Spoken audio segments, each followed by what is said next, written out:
Good morning everyone, welcome to the class. I hope आप बढ़िया हैं, एकदम शानदार, लाजवाब, गजब है। आज एक नया टॉपिक हम लोग शुरू करने वाले हैं और उस टॉपिक में हम लोग अपने कॉन्स्टिट्यूशन के फीचर्स जानेंगे, संविधान की विशेषताएं जानेंगे। क्यों हमें ये जानना, ये चैप्टर पढ़ना जरूरी है, वो इसीलिए जिससे कि आप ये पता लगा सकें कि हमारे कॉन्स्टिट्यूशन के अंदर कैसी कैसी चीजें हैं, क्या क्या है अपना कॉन्स्टिट्यूशन, क्या क्या नहीं। और इन टॉपिक्स को हम अलग से भी पूरा का पूरा कंप्लीटली पढ़ने वाले हैं। कुछ ऐसे वर्ड्स होंगे जो न्यू वर्ड्स हैं जिन्हें हम डिफाइन करेंगे यहाँ पर, और साथ साथ कुछ ऐसी चीजें भी होंगी जो हमने बाद में ऐड करी हैं अमेंडमेंट के थ्रू अपने कॉन्स्टिट्यूशन में। यहाँ से भी डायरेक्टली फैक्चुअल बेस्ड क्वेश्चंस बनते हैं और डायरेक्टली क्वेश्चंस पूछे जाते हैं, तो इसीलिए आपको ये चैप्टर भी एक बार जरूर से नजरों के सामने से गुजारना होगा, इसका ओवरव्यू लेना होगा। और यहाँ पर क्या है कि आप लोगों को क्या करना होता है,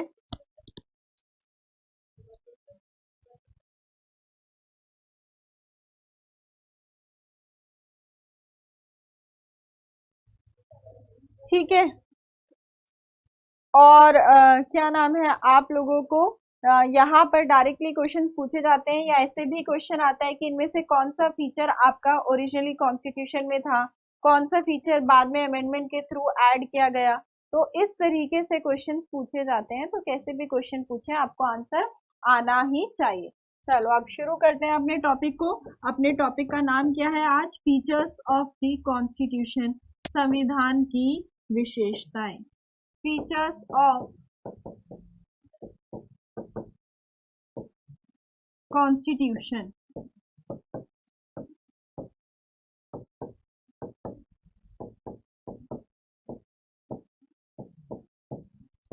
संविधान की विशेषताएं। सबसे पहली बात, हमारा जो इंडियन कॉन्स्टिट्यूशन है वो अब तक का लेंथीएस्ट रिटन कॉन्स्टिट्यूशन है। कैसा है वो? लेंथीएस्ट रिटन कॉन्स्टिट्यूशन है, सबसे लंबा और लिखित संविधान है। सबसे लंबा और लिखित संविधान है, मतलब यूएस से पहला ऐसा देश बना था जिसने अपना कॉन्स्टिट्यूशन बनाया, उन्होंने भी अपना कॉन्स्टिट्यूशन रिटन बनाया, लिखित बनाया। और हमने भी अपना कॉन्स्टिट्यूशन कैसा बनाया? रिटन बनाया, लिखित बनाया। अभी समझेंगे कि ये रिटन और अनरिटन में अंतर क्या होता है। सबसे लंबा और लिखित संविधान। सबसे लंबा और लिखित संविधान किसका है? भारत का, इंडिया का है। देखो यूएसए का कॉन्स्टिट्यूशन कैसा? रिटन, लिखित। ब्रिटेन का एग्जांपल दूं तो ब्रिटेन का अनरिटन कॉन्स्टिट्यूशन है, अलिखित। अब आप पूछेंगे कि मैम ये रिटन और अनरिटन वर्ड में अंतर क्या होता है? देखो जो चीज रिटन होती है, लिखित होती है, वो कोडिफाइड है पूरे तरीके से। पूरे तरीके से क्या है? कोडिफाइड है, मतलब कि यहाँ पर हमने सारी की सारी चीजें लिखी हुई हैं कि क्या पावर्स होंगी, किसको कैसे चुनेंगे, कैसे नहीं चुनेंगे, ठीक है। और उसे एक जगह कंपाइल कर कर रखा हुआ है एक किताब के नाम पे, और उसी किताब का नाम हमने क्या दिया? अपना कॉन्स्टिट्यूशन, संविधान दिया। जिससे आप लोगों को भी नॉर्मली बुक्स पढ़ते होंगे आप, मैथ्स की, इंग्लिश की, साइंस की, फिजिक्स की, अलग अलग किताबें पढ़ते हैं। तो एक किताब में अलग अलग चैप्टर्स होते हैं, सारी की सारी चीजें लिखी होती हैं, और उन्हें एक साथ कंपाइल कर कर रख देते हैं। कहाँ? हम लोग अपने कॉन्स्टिट्यूशन में। मैंने आप सभी की गुड मॉर्निंग ले ली है, वेरी गुड मॉर्निंग एंड जय हिंद आप सभी को, ठीक है। तो हम क्या करते हैं कि उसे एक जगह कंपाइलेशन के फॉर्म में हम लोगों ने रखा हुआ है। तो सेम उसी तरीके से हमने भी अपने कॉन्स्टिट्यूशन के अंदर किसकी क्या पावर्स होगी, किसको कैसे चुनेंगे, किसकी क्या शक्तियां होंगी, क्या होंगी, ये सारी की सारी बातें कॉन्स्टिट्यूशन, संविधान में लिखी हुई है और उन्हें एक जगह कंपाइल कर दिया कॉन्स्टिट्यूशन के फॉर्म में।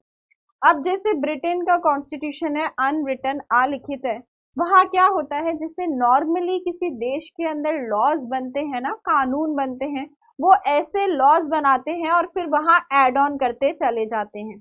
अब भाई देखो, वो एक जगह कंपाइल कर कर नहीं रखे हैं, नॉर्मली जैसे अपने देश के अंदर लॉज बनते हैं ऐसे वो वहां पर कानून बना रहे हैं और उसको अपनी उसमें एड ऑन करते चले जा रहे हैं, ठीक है। वो कोडिफाइड नहीं है।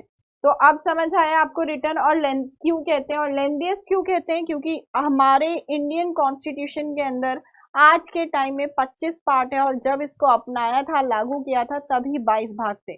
अब तक का सबसे लंबा कॉन्स्टिट्यूशन किसका है? भारत का है। किसका है? भारत का है।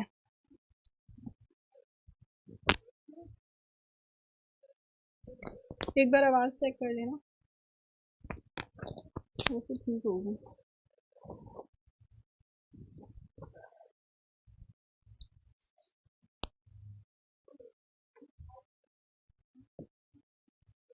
ठीक है, लेंथीएस्ट रिटन कॉन्स्टिट्यूशन भारत का है। फिर जो हमारा इंडियन कॉन्स्टिट्यूशन है वो रिजिड भी है और फ्लेक्सिबल भी है। कैसा है वो? रिजिड भी है और फ्लेक्सिबल भी है, कठोर भी है और लचीला भी है। रिजिड एंड फ्लेक्सिबल कॉन्स्टिट्यूशन, कठोर और लचीला दोनों है। अब क्यों ऐसा कहा जाता है कि इंडियन कॉन्स्टिट्यूशन रिजिड है और ऐसा क्यों कहा जाता है कि इंडियन कॉन्स्टिट्यूशन फ्लेक्सिबल है, लचीला है? इसको समझते हैं। देखो, फ्लेक्सिबिलिटी क्या होती है, लचीलापन क्या होता है? जिसे हम अपने अकॉर्डिंग चेंज कर सकें, जिसमें हम अपने अकॉर्डिंग बदलाव कर सकें, मॉडिफाई कर सकें, उसी को उसकी फ्लेक्सिबिलिटी कहते हैं, लचीलापन कहते हैं। तो भाई फ्लेक्सिबल इसीलिए कहा गया क्योंकि हम टाइम के अकॉर्डिंग उसे बेहतर बनाने के लिए, उसमें और सुधार करने के लिए हम उसमें अमेंडमेंट कर सकते हैं। क्या कर सकते हैं? हम उसमें अमेंडमेंट कर सकते हैं, संशोधन कर सकते हैं। अगर मैं पॉलिटी के टर्म्स में बात करूं तो जो कॉन्स्टिट्यूशन में चेंजेस किए जाते हैं उसे बेहतर बनाने के लिए उन्हीं चेंजेस को हम अमेंडमेंट कहते हैं, संशोधन कहते हैं। तो अपने कॉन्स्टिट्यूशन को टाइम के टाइम अकॉर्डिंग बदलने के लिए, उसे और बेहतर करने के लिए उसमें चेंजेस किए जा सकते हैं, अमेंडमेंट किए जा सकते हैं। इसीलिए हमने कहा कि हमारा इंडियन कॉन्स्टिट्यूशन फ्लेक्सिबल है, लचीला है। ठीक है, अब रिजिड क्यों कहा, कठोर क्यों कहा? वो इसीलिए कहा क्योंकि हम अपने कॉन्स्टिट्यूशन में जो अमेंडमेंट कर सकते हैं वो सिर्फ उसी आर्टिकल के अकॉर्डिंग कर सकते हैं जो आर्टिकल कॉन्स्टिट्यूशन में मेंशन्ड है अमेंडमेंट के लिए, आर्टिकल 368।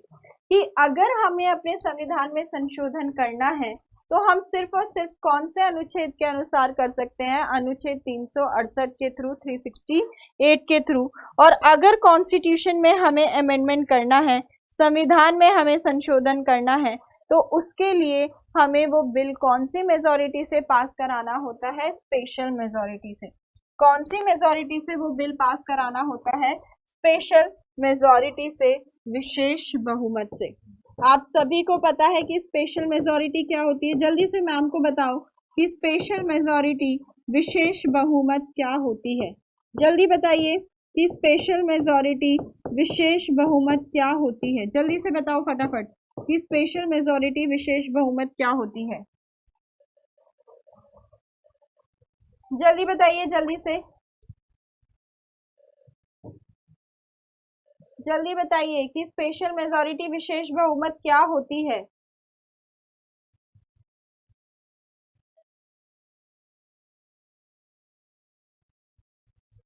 दो आंसर मैम को। स्पेशल मेजॉरिटी, विशेष बहुमत क्या होती है? पूरा पूरा लिखो। सारे अपडेटेड हैं, सारे। चलो अभी टॉपिक्स कंप्लीट कर लें हम लोग, फिर क्वेश्चंस के भी मॉक टेस्ट के फॉर्म में बीच बीच में क्लासेस अरेंज कर लिया करेंगे, जिससे आपको प्रैक्टिस हो जाए कि कैसे क्वेश्चंस आते हैं एग्जाम में, कैसे क्वेश्चंस नहीं आते हैं। जल्दी बताओ।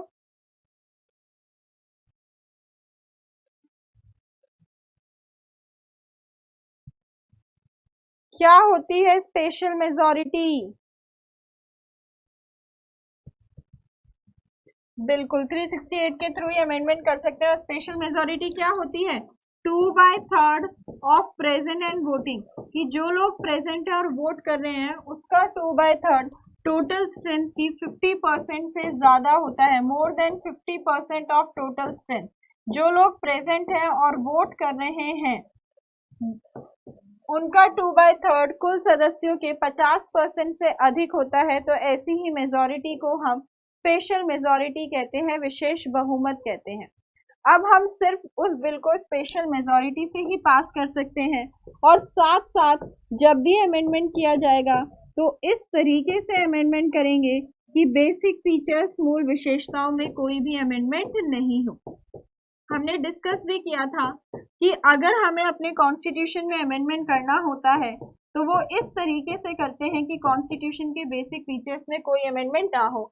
और ये बात कौन से केस में कही गई थी, तो मैम को जल्दी से कमेंट कर कर बताओ कि ये बात कौन से केस में कही गई थी। तो ये बात कही गई थी केशवानंदा भारती केस में। कब कही गई थी ये बात? खाली more than present and voting नहीं, 2/3 भी तो इंक्लूड करना होगा। बहुत से आंसर दे रहे हैं कि सिर्फ मोर देन वाली बात। More than 50% of present and voting simple majority थी, साधारण बहुमत थी। 2/3 रेशियो देखते हैं कौन से केस में कहा था कि बेसिक फीचर्स मूल विशेषताओं में कोई अमेंडमेंट नहीं कर सकते। तो वो कौन से केस में कहा था? हमारे केशवानंदा भारती केस में कहा था। कौन से केस में कहा था? केशवानंदा भारती केस में कहा था।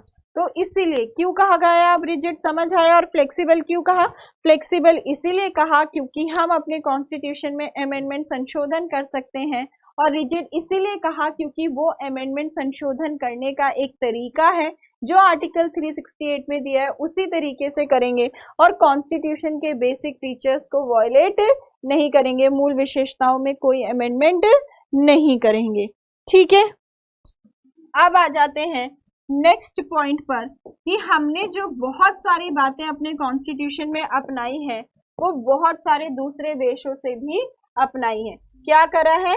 हमने बहुत सारी चीजें दूसरे देशों से भी अपनाई हुई हैं। ठीक है, वेरियस सोर्सेस ऑफ कॉन्स्टिट्यूशन। अब ऐसा नहीं है कि हमने क्या करा कि सारी की सारी बातें अपने संविधान में दूसरे देशों से ही अपना ली। हमने सिर्फ आइडिया लिया।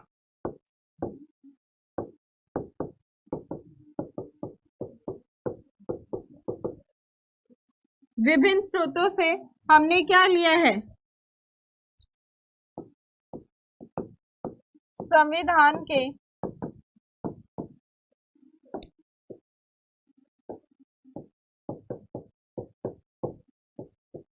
हमने अपने कॉन्स्टिट्यूशन में बहुत सारी चीजें दूसरे देशों से अपनाई हुई हैं, लेकिन ऐसा नहीं है कि हमने वो सारी की सारी बातें उठाकर एज इट इज रख ली हैं।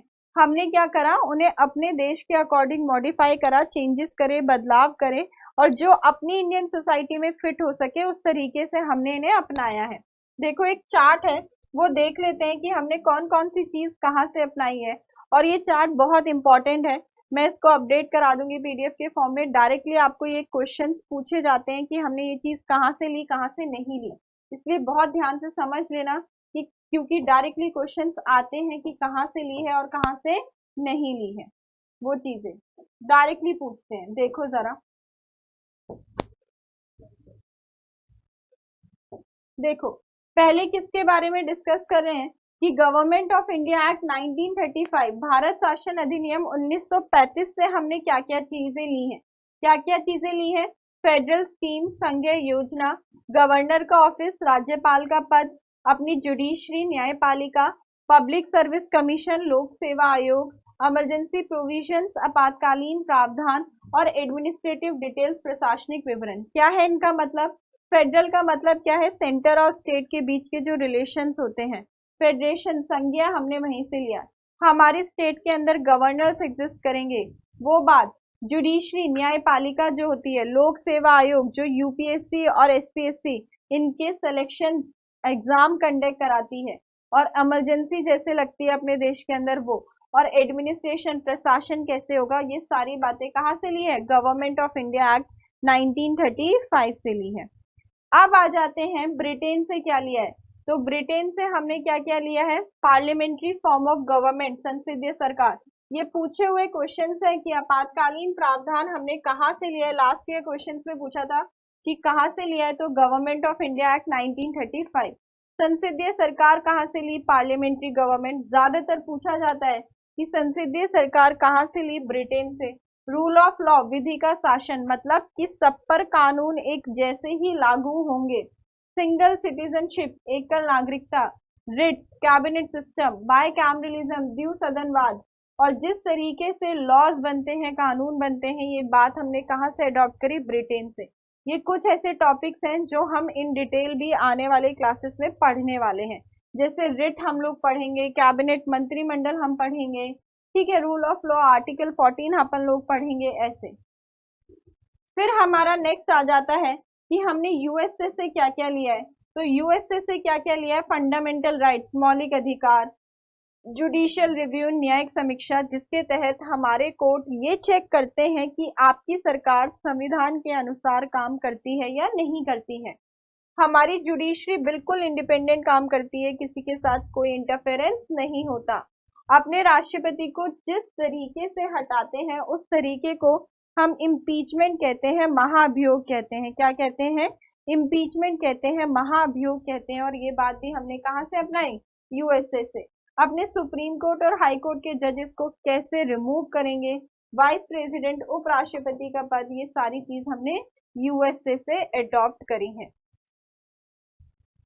नेक्स्ट पर चलते हैं, कनाडा से हम लोगों ने क्या क्या लिया है कि हम फेडरेशन तो है, संघीय तो है, मतलब दो गवर्नमेंट एग्जिस्ट करती है, सेंटर भी और स्टेट भी, लेकिन हमारा जो सेंट्रल गवर्नमेंट है वो ज्यादा स्ट्रांग है in comparison to state. Residuary powers, residuary powers आप सभी को पता है क्या होती है, आवश्यक शक्तियां, कि कोई भी ऐसा सब्जेक्ट जो तीनों ही लिस्ट में मेंशन्ड नहीं होता उस पर लॉ बनाने की पावर को ही हम रेजिडरी पावर कहते हैं, आवश्यक शक्तियां कहते हैं। और वो आवश्यक शक्तियां किसके पास है, सेंटर के पास, मतलब पार्लियामेंट लॉज बनाता है, संसद कानून बनाता है। स्टेट गवर्नर, राज्यपालों की नियुक्ति सेंटर के द्वारा, और सुप्रीम कोर्ट का एडवाइजरी जुरिसडिक्शन कि हमारा राष्ट्रपति सुप्रीम कोर्ट से सलाह ले सकता है। ये बात हम लोगों ने कनाडा से अडॉप्ट करी है। फिर आ जाते हैं आयरलैंड से क्या क्या लिया है। तो आयरलैंड से क्या क्या लिया है, directive principles of state policy, राज्य के नीति निर्देशक सिद्धांत, राज्यसभा के मेंबर्स का नॉमिनेशन, राज्यसभा के सदस्यों को नॉमिनेट किया जाता है। हमारे प्रेसिडेंट को जिस तरीके से इलेक्ट करते हैं वो तरीका हमने कहाँ से अपनाया है, आयरलैंड से। अगर पूछेंगे प्रेसिडेंट को रिमूवल का तरीका तो यूएस से पूछेगा कि प्रेसिडेंट को हटाया कैसे है, तो प्रेसिडेंट को हटाने का तरीका क्या होगा, यूएस से। और प्रेसिडेंट को इलेक्ट करने का तरीका कहाँ से अपनाया है, तो आयरलैंड से। ठीक है, नेक्स्ट आ जाते हैं वीमर कॉन्स्टिट्यूशन, जर्मनी से। देखो बहुत ज्यादा बच्चे कंफ्यूज होते हैं, इन दोनों बातों को ध्यान से समझना। अगर आप लोगों से पूछेंगे कि इमरजेंसी वाली बात, आपातकाल वाली बात कहाँ से ली है, तो आंसर होगा 1935। बट आपको पता है कि इमरजेंसी के टाइम पर आपके फंडामेंटल राइट सस्पेंड हो जाते हैं, निलंबित हो जाते हैं। क्या हो जाते हैं, फंडामेंटल राइट सस्पेंड हो जाते हैं, निलंबित हो जाते हैं। मतलब कि जब भी इमरजेंसी लगती है तो आपसे आपके फंडामेंटल राइट छीन लिए जाते हैं। लेकिन कुछ मौलिक अधिकार ऐसे होते हैं जो नहीं छीने जाते, वो हम बाद में जब आगे टॉपिक्स को पढ़ेंगे तो तभी डिस्कस करेंगे कि वो कौन से होते हैं। ठीक है, तो अगर ये पूछें कि इमरजेंसी के टाइम आपके फंडामेंटल राइट्स जो सस्पेंड हो जाते हैं, मौलिक अधिकार निलंबित हो जाते हैं, ये बात कहाँ से अपनाई है, तो ये कहाँ से अपनाई है, जर्मनी से। और जर्मनी के संविधान को ही हम क्या कहते हैं, वीमर कॉन्स्टिट्यूशन कहते हैं। क्या कहते हैं हम, वीमर कॉन्स्टिट्यूशन कहते हैं। चलो कुछ अब आंसर दे रहे हैं केशवानंदा भारती के। चलो नेक्स्ट पर आते हैं,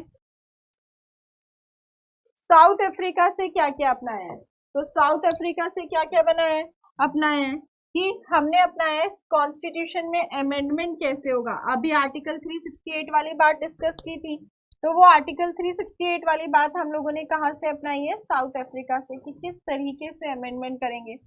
फिर राज्यसभा के मेंबर्स का जो इलेक्शन होता है, राज्यसभा के सदस्यों को कैसे चुनेंगे, ये बात हम लोगों ने कहाँ से अपनाई है, साउथ अफ्रीका से। ऑस्ट्रेलिया से क्या क्या लिया है, कॉन्करेंट लिस्ट, समवर्ती सूची, जिस पर दोनों मिलकर लॉज बनाते हैं। सेंटर की गवर्नमेंट, केंद्र की सरकार भी, और स्टेट गवर्नमेंट, राज्य की सरकार भी। जॉइंट सिटिंग, दोनों सदनों की संयुक्त बैठक बुलाई जाती है।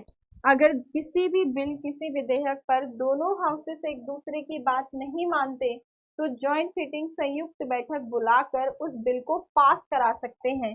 ये बात हमने कहाँ से अपनाई है, ऑस्ट्रेलिया से अपनाई है। रशिया से क्या क्या अपनाई है, फंडामेंटल ड्यूटीज, मौलिक कर्तव्य, और प्रस्तावना में न्याय के आदर्श। ये तो बताया था आपको प्रियम्बल में मैंने कि जस्टिस हमने कहाँ से लिया है, रशिया से। फ्रांस से क्या क्या लिया है, प्रीएम्बल में जो लिबर्टी, इक्वालिटी और फ्रेटर्निटी पढ़ा था हमने, स्वतंत्रता, समानता और बंधुता के आदर्श हमने कहाँ से लिए? फ्रांस से लिए। और प्रोसीजर स्टैब्लिश्ड बाय लॉ, ये भी हम लोग पढ़ेंगे मौलिक अधिकारों में कि ये क्या होता है। तो ये हमने कहाँ से अपनाया है? जापान से अपनाया है। कहाँ से अपनाया है? जापान से अपनाया है।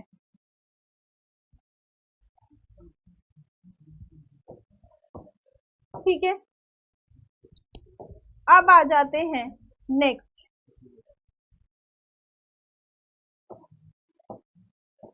बहुत इंपॉर्टेंट था जो टेबल मैंने आपको अभी अभी दिखाया था, वो बहुत ज्यादा इंपॉर्टेंट था। ठीक है, डायरेक्टली पूछते हैं क्वेश्चन कि हम लोगों ने कौन सी चीज कहाँ से अडॉप्ट करी, कहाँ से नहीं। वो जो मैं जब मैं अपलोड करा दूंगी तो तब उसे एक बार देख लेना।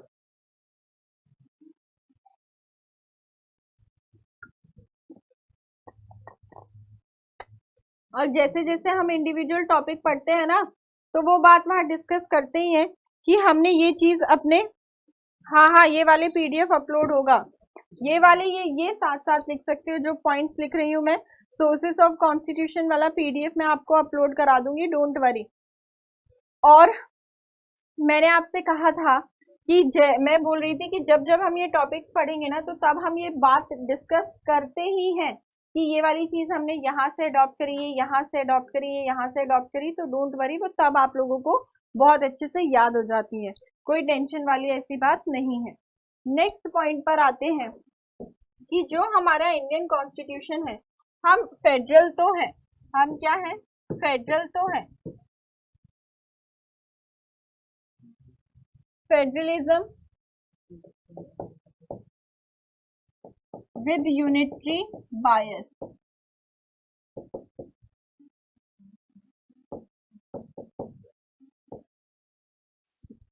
संघीय के साथ एकात्मक की ओर झुकाव, संघीय के साथ एकात्मक की ओर झुकाव।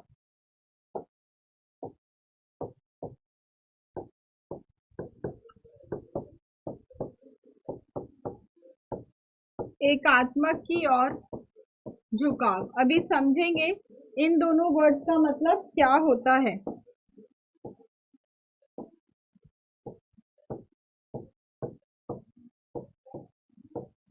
फेडरलिज्म विथ यूनिटरी बायस, संघीय के साथ एकात्मक और की झुकाव। अब आपको दो वर्ड्स देखने को मिल रहे हैं, कौन कौन से दो वर्ड मिले?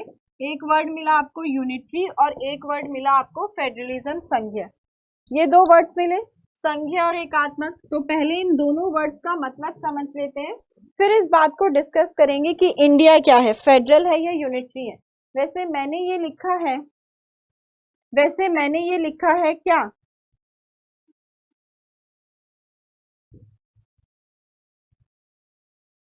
मैंने ये लिखा है कि हम संघीय तो हैं लेकिन यूनिटरी, एकात्मक की ओर हमारा झुकाव है। तो जो ये दो वर्ड्स हैं फेडरल और यूनिटरी, इन संघीय और एकात्मक का मतलब क्या है, तो मैं एक टेबल बनाकर आपको इन दोनों में कंपैरिजन बताती हूँ, फिर हम डिस्कस करेंगे कि इंडिया क्या है। ठीक है, एक तरफ लिख लेते हैं फेडरल, संघीय, और एक तरफ लिख लेते हैं यूनिटरी, एकात्मक। टेबल बनाकर इसलिए कर रहे हैं जिससे कि आपको याद रह सके आसानी से चीजें।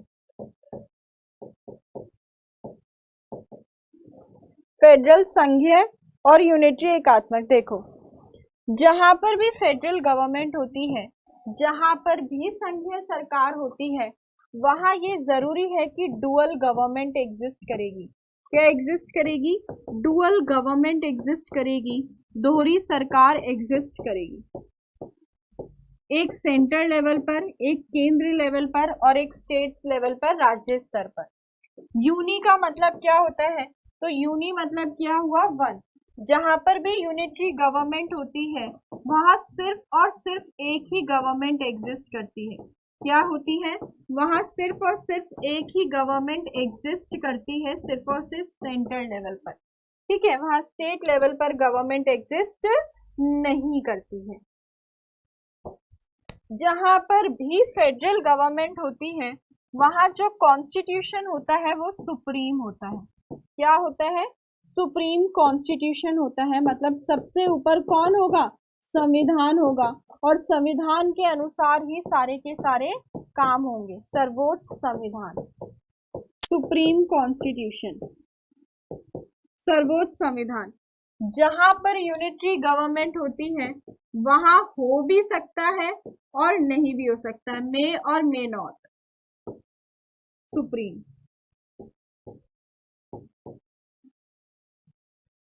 सुप्रीम कॉन्स्टिट्यूशन, सर्वोच्च संविधान सुप्रीम हो भी सकता है और नहीं भी हो सकता है। संविधान सर्वोच्च हो सकता है या नहीं हो सकता।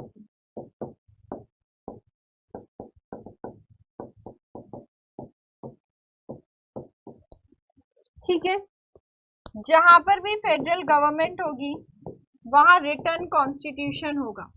कैसा कॉन्स्टिट्यूशन होगा, रिटन कॉन्स्टिट्यूशन होगा, लिखित संविधान होगा।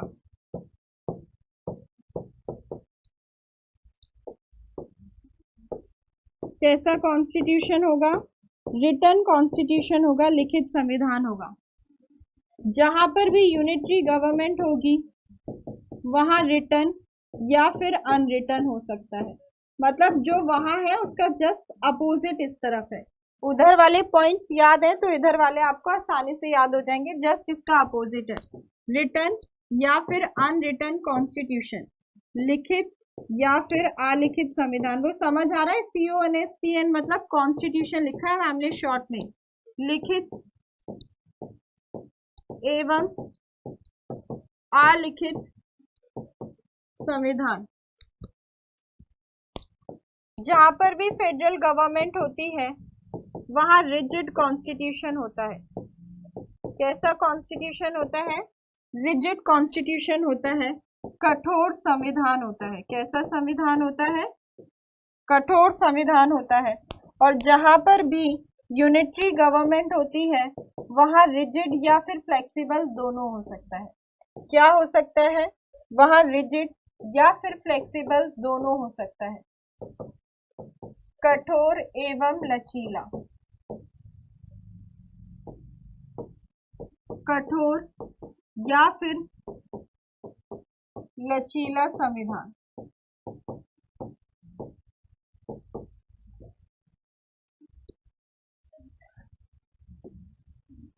जहां पर भी फेडरल गवर्नमेंट होती है वहां सेंटर और स्टेट के बीच में पावर्स डिवाइडेड होती हैं, division of powers between centre and state, केंद्र और राज्यों के बीच शक्तियों का विभाजन होता है।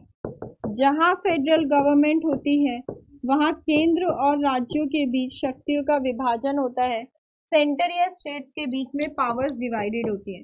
यहाँ तो एक ही सरकार एग्जिस्ट करती थी तो पावर्स डिवाइड कैसे होंगी, यहाँ तो एक ही होती थी,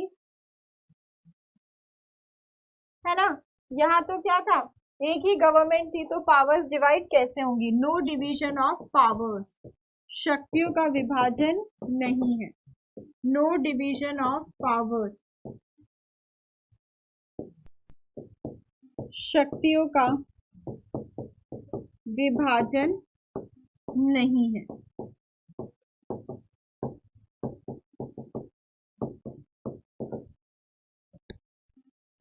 जहां फेडरल गवर्नमेंट होती है वहां इंडिपेंडेंट जुडिशरी होती है। जहां फेडरल गवर्नमेंट होती है वहां इंडिपेंडेंट जुडिशरी होती है, स्वतंत्र न्यायपालिका होती है। कैसी न्यायपालिका होती है, स्वतंत्र न्यायपालिका होती है। जहां पर भी यूनिटरी गवर्नमेंट होती है वहां इंडिपेंडेंट हो भी सकती है, मे और मे नॉट इंडिपेंडेंट, स्वतंत्र हो भी सकती है या स्वतंत्र नहीं भी हो सकती, मे और मे नॉट इंडिपेंडेंट जुडिशरी।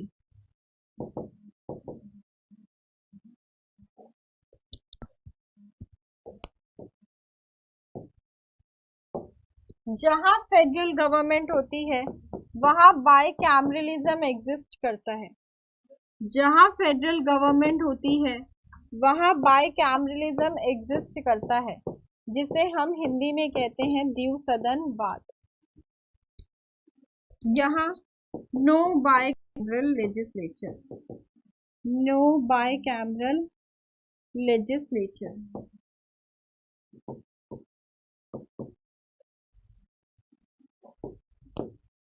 विधायिका द्विसदन नहीं होती, विधायिका द्विसदन नहीं होती।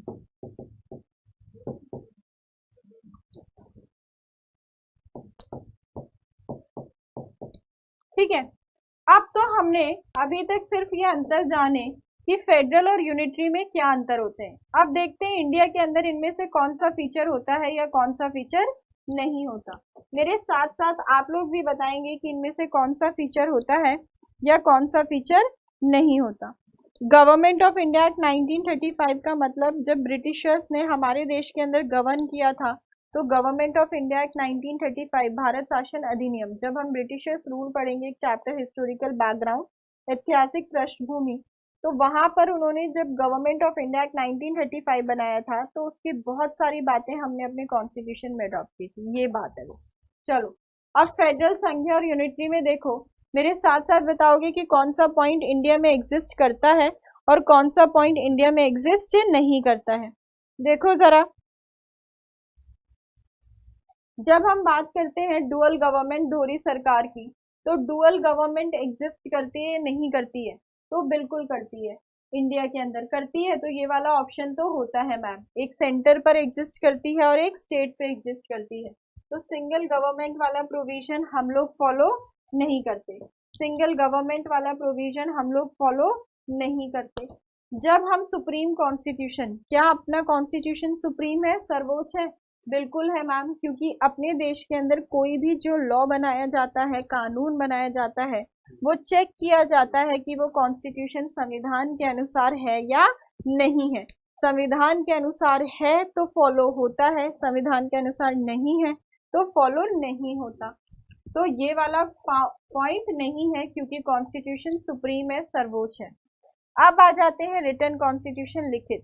क्या इंडियन कॉन्स्टिट्यूशन रिटन है, लिखित है? बिल्कुल है मैम, अभी अभी पढ़ा था हम लोगों ने। रिटन और अनरिटन वाला प्रावधान हमारे कॉन्स्टिट्यूशन में नहीं है। अब आ जाते हैं रिजिड कॉन्स्टिट्यूशन, कठोर। देखो रिजिड तो है, लेकिन रिजिड के साथ साथ हम फ्लेक्सिबल भी तो हैं, लचीला भी तो है। अभी अभी तो पढ़ा था कि रिजिड तो है, लेकिन रिजिड के साथ साथ फ्लेक्सिबल लचीला भी तो है। डिवीजन ऑफ पावर्स, शक्तियों का विभाजन, क्या हमने पावर्स डिवाइड की हुई है या नहीं की हुई है?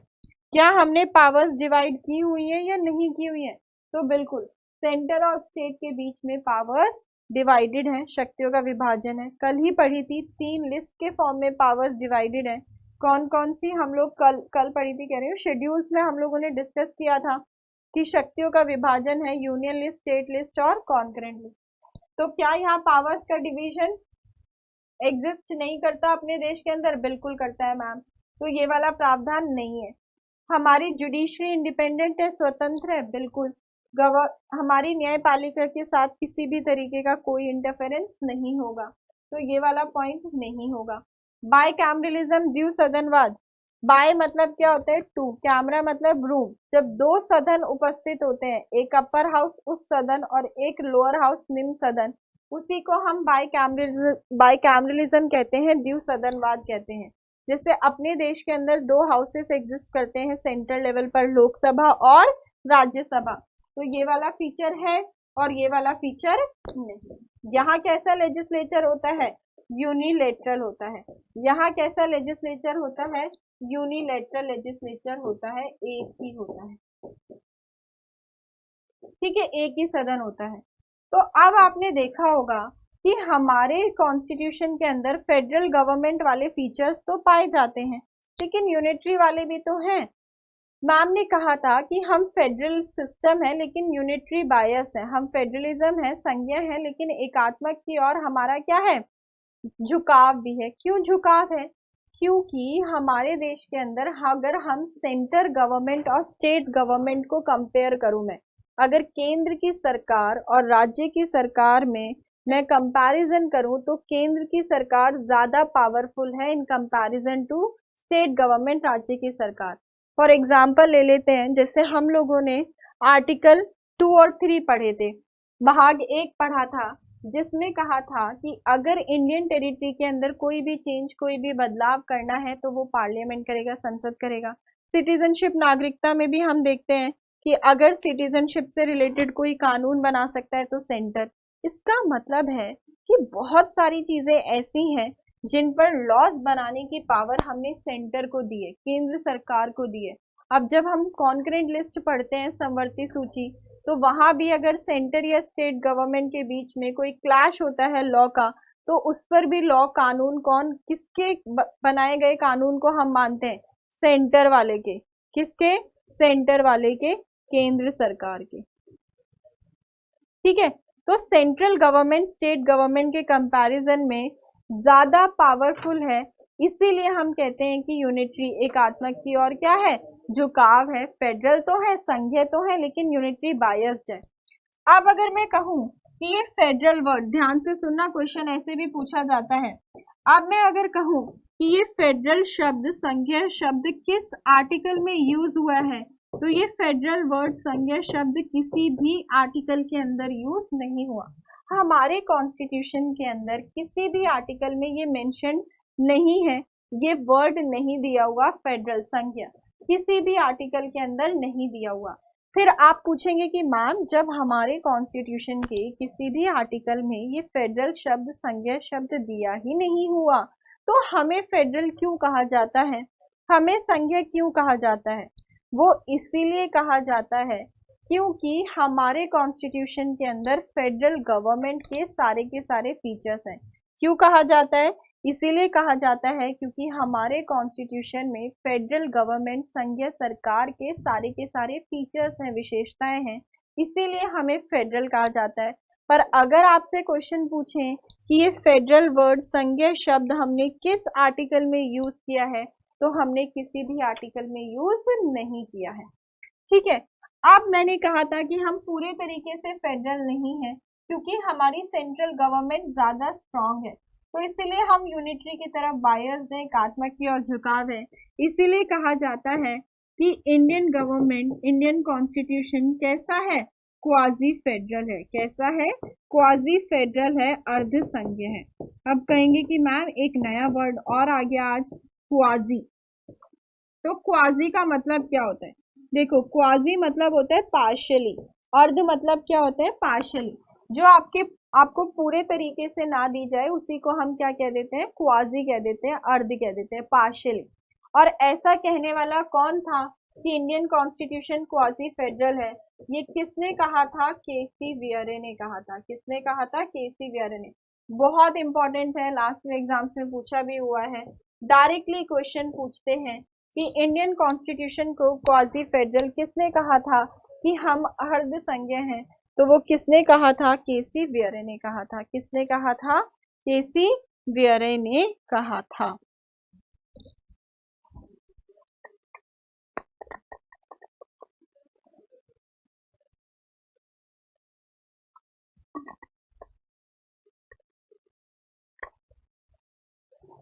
ठीक है, डन। अब नेक्स्ट पॉइंट पर आ जाते हैं।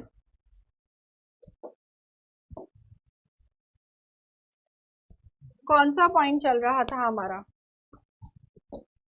5th पॉइंट चलेगा ना? 5th पॉइंट देखो, इंडियन कॉन्स्टिट्यूशन में और क्या है? फंडामेंटल राइट्स है। क्या है? Fundamental rights. हम लोगों को कुछ अधिकार दिए हुए हैं जिन्हें हम मौलिक अधिकार कहते हैं। क्या कहते हैं? मौलिक अधिकार कहते हैं, जिससे कि हमारे हर तरीके से हमारी डेवलपमेंट हो सके, विकास हो सके। इसीलिए हमारे इंडियन कॉन्स्टिट्यूशन ने हमें ये फंडामेंटल राइट्स दिए, मौलिक अधिकार दिए। और ये हमारे कॉन्स्टिट्यूशन के कौन से पार्ट में आते हैं? भाग 3 में आते हैं। कौन से भाग में आते हैं? भाग 3 में आते हैं, जिसमें आर्टिकल्स, अनुच्छेद आ जाते हैं हमारे। आर्टिकल्स, अनुच्छेद आ जाते हैं हमारे 12 to 35। कहाँ से कहाँ तक? 12 to 35।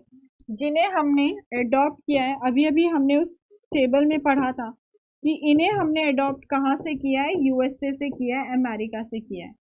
अब ये पूरा का पूरा एक चैप्टर है फंडामेंटल राइट्स। जब हम इस चैप्टर को पढ़ेंगे, फंडामेंटल राइट्स वाले चैप्टर को, तो तब 12 से 35 तक पूरे के पूरे जो एक एक करके आर्टिकल्स हम लोग समझने वाले हैं। अभी तक आपको ये चीजें ऐसे याद रखनी है कि जो हमारा ओरिजिनल कॉन्स्टिट्यूशन था उसमें फंडामेंटल राइट्स भी थे। क्या थे उसमें?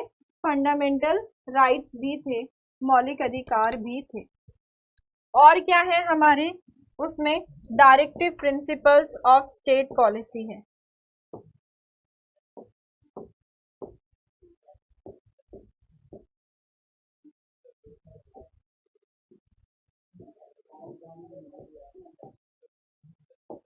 और क्या है हमारे उसमें?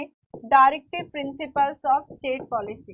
ये directive principles of state policy भी एक पूरा का पूरा चैप्टर है, तो वहां पर हम इसे डिटेल में पढ़ेंगे। ये क्या है कि जब भी हमारी गवर्नमेंट हमारे ऊपर गवर्न करती है, हमारे ऊपर शासन करती है, तो वो इन्हीं सिद्धांतों को ध्यान में रखते हुए करती है। क्या करती है वो? इन्हीं सिद्धांतों को ध्यान में रखते हुए करती है। Directive principles of state policy, DPSP, राज्य के नीति निदेशक सिद्धांत। Directive principles of state policy, राज्य के नीति निदेशक सिद्धांत।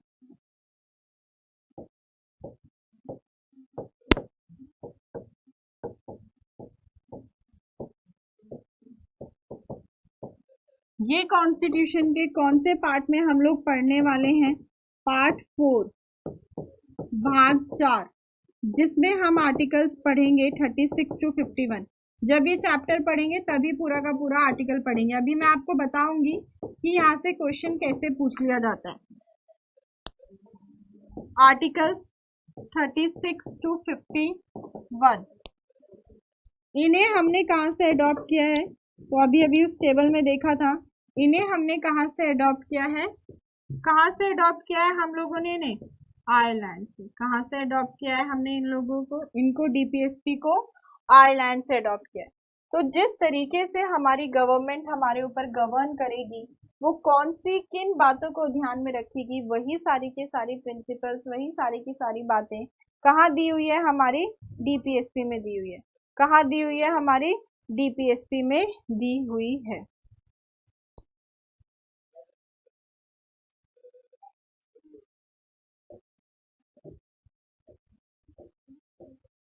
और क्या है? फंडामेंटल ड्यूटीज, मौलिक कर्तव्य। और क्या है? फंडामेंटल ड्यूटीज, मौलिक कर्तव्य। अब बीइंग अ इंडियन सिटीजन, हमारी क्या ड्यूटीज होंगी अपने देश के प्रति? ये सारी की सारी बातें किसके अंदर आ जाती हैं? फंडामेंटल ड्यूटीज में, मौलिक कर्तव्य, जो हमारे कॉन्स्टिट्यूशन के भाग 4A में दी हुई है। कहाँ दी हुई है? भाग 4A में दी हुई है। और जिसमें हम एक ही आर्टिकल पढ़ेंगे, एक ही अनुच्छेद पढ़ेंगे, आर्टिकल 51A। कितने आर्टिकल पढ़ेंगे? एक ही आर्टिकल पढ़ेंगे, आर्टिकल 51A। लेकिन यहाँ पर आपको ये बात याद रखनी है कि ये हमने इन्हें बाद में, इन्हें कहाँ से अडॉप्ट किया गया था? यूएसएसआर, रशिया से। और इन्हें हमने अपने कॉन्स्टिट्यूशन में बाद में ऐड किया था अमेंडमेंट से। मतलब कि ये ओरिजिनल कॉन्स्टिट्यूशन का हिस्सा नहीं थे। मतलब ये ओरिजिनल कॉन्स्टिट्यूशन का हिस्सा नहीं था।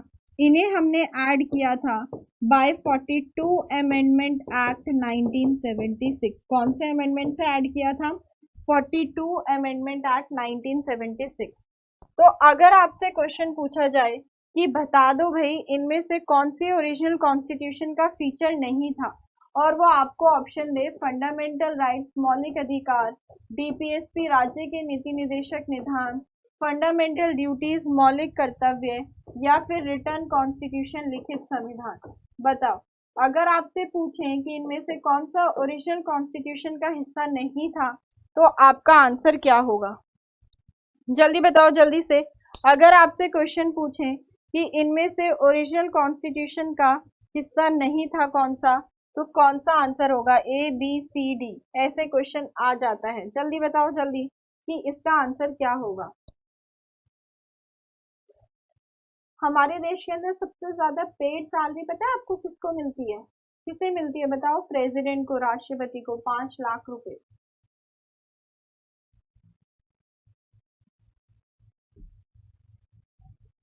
जल्दी बताओ।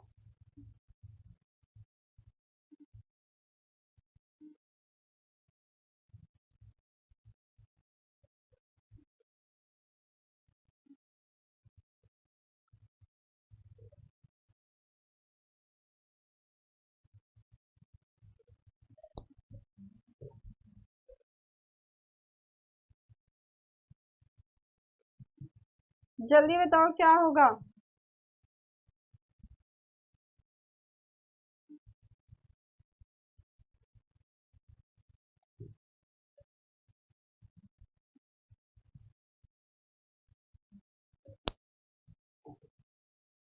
क्या होगा इसका आंसर? बिल्कुल सही, फंडामेंटल ड्यूटीज, मौलिक कर्तव्य, क्योंकि हमने ये बाद में ऐड किए थे। कब? 1976 में ऐड किए थे। तो ऐसे भी क्वेश्चन जो है पूछ लिया जाता है, इसलिए आपको पता होना चाहिए। और इंडियन कॉन्स्टिट्यूशन कैसा है? एक सेकुलर स्टेट है। क्या है? एक सेकुलर स्टेट है, धर्मनिरपेक्ष राज्य है। आप सभी को पता है कि सेकुलर वर्ड का मतलब क्या होता है। सेकुलर स्टेट का मतलब क्या होता है कि हमने किसी भी धर्म को कोई भी मान्यता नहीं दी है। हमने किसी भी धर्म को कोई मान्यता नहीं दी है। हमारे देश के अंदर सारे के सारे धर्म आपस में इक्वल हैं, एक समान है। आपका जो मन करे आप वो धर्म फॉलो कर सकते हो। There is no official religion of state. लेकिन इसका मतलब ये भी नहीं है कि आप धर्म के नाम पर कुछ भी गलत करेंगे, ऐसा भी नहीं है। अगर कुछ गलत करेंगे तो वहां सरकार अपना रोल प्ले करेगी। राज्य ने किसी धर्म को कोई मान्यता नहीं दी है, इसीलिए हमें क्या कहा जाता है? सेकुलर कहा जाता है। किसी धर्म को कोई मान्यता नहीं दी।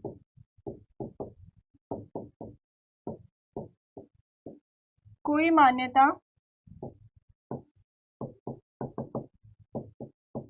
नहीं दी।